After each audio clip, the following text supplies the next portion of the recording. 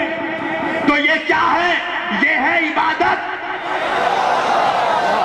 اہل بیت پہ شعر کہنا عبادت ہے.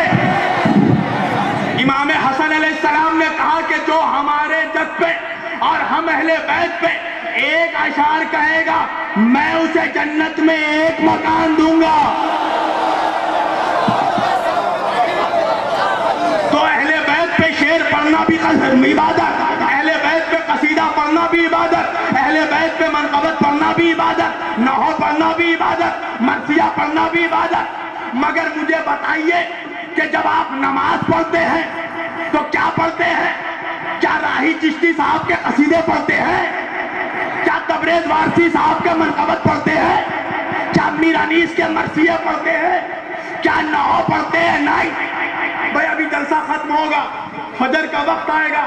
اگر آپ لوگوں نے مجھے اجازت دی کہ میں نماز فجر پڑھاؤں, میں کھڑا ہوا محراب میں, پڑھنے لگا نحو, پڑھنے لگا قصیدہ, پڑھنے لگا منقبت, پڑھنے لگا مرثیہ. پیچھے سے آواز آئے گی مولانا کیا پڑھ رہے ہیں؟ میں نے کہا بھائی عبادت ہے. نحو پڑھنا بھی عبادت, مرثیہ پڑھنا بھی عبادت, قصیدہ پڑھنا بھی عبادت, منقبت پڑھنا بھی عبادت. کہا بے شک عبادت ہے مگر نماز میں نہیں پڑھا جائے گا. میں نے کہا تو کہا نماز میں صرف قرآن کے سورے پڑھے جائیں گے. میں نے کہا کیوں؟ کہا اس لیے کہ نماز میں وہی پڑھا جائے گا جو نبی نے بتایا, تو منبر پہ وہی پڑھا جائے گا جو نبی نے سکھایا.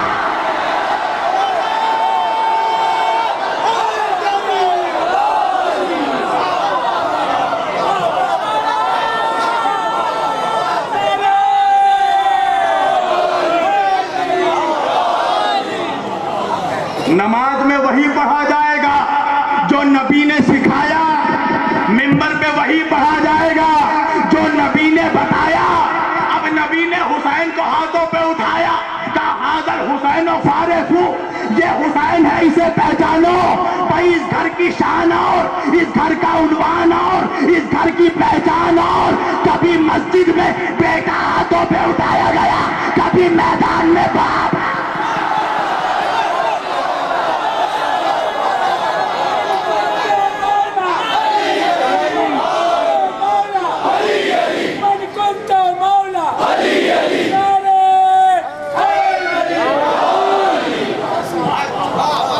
کبھی مسجد میں بیٹا ہاتھوں پہ اٹھایا گیا, کبھی میدان میں باپ ہاتھوں پہ اٹھایا گیا. مسجد میں حسین کو اٹھایا, میدان میں علی کو اٹھایا. اور غدیر میں نبی نے علی کو منوایا نہیں, پہچنوایا ہے. منوایا نہیں, پہچنوایا ہے. اس لیے کہ اگر منوانا ہوتا تو نبی کہتے فہذا علی مولا, یہ علی مولا ہے. مگر منوانا نہیں تھا, پہچنوانا تھا, تو کہا من کنت مولا. عرض کر رہا ہوں اگر منوانا ہوتا تو نبی صرف کہتے ھذا علی مولا. مگر منوانا نہیں تھا, پہچنوانا تھا, تو کہا من کنت مولا. یہ منوایا نہیں جا رہا, پہچنوایا جا رہا ہے. اور یہ لفظ کنتو جو ہے, یہ لفظ کنتو کوئی نیا نہیں ہے. بہت پہلے بھی نبی نے کہا تھا. جب نبی سے پوچھا گیا آپ کب سے نبی ہے, نبی نے کہا کنتو نبی آدما بین الماء والطین. میں اس وقت بھی نبی تھا جب آدم مٹی اور پانی کے درمیان تھے.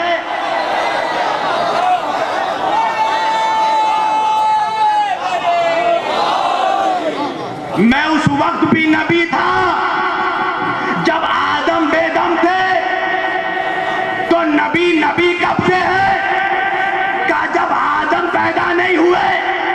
تو جس طرح نبی پہلے سے نبی ہے, اسی طرح نبی پہلے سے مولا ہے.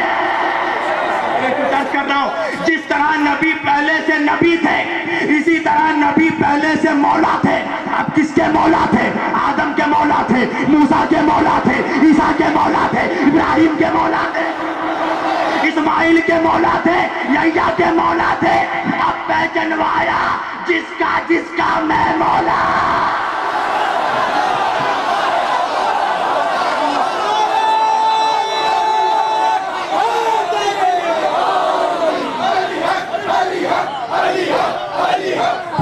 سب مل کر کہیے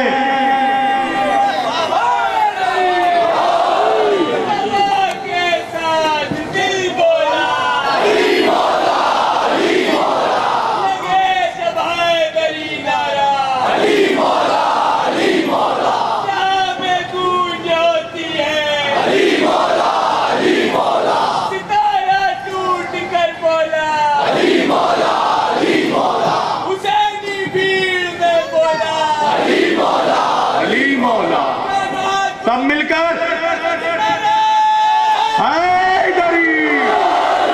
ارے لگنا چاہیے کہ علی کا نعرہ لگ رہا ہے۔ نعرہ لگاتے ہوئے وہی شرم محسوس کرتا ہے جس کے پیر نے اسے کبھی شرمندہ کیا ہو۔ ہمارے پیر نے ہمیشہ سر بلند رکھا،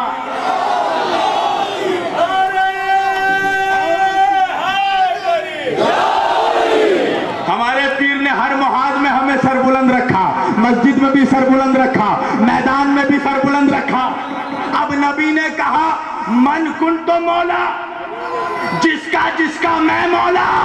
اب بات سمجھ میں آئی، غدیر میں علی کو منوایا نہیں، پہچنوایا ہے کہ فقط آدمیوں کے مولا کو علی نہیں کہتے، آدم کے مولا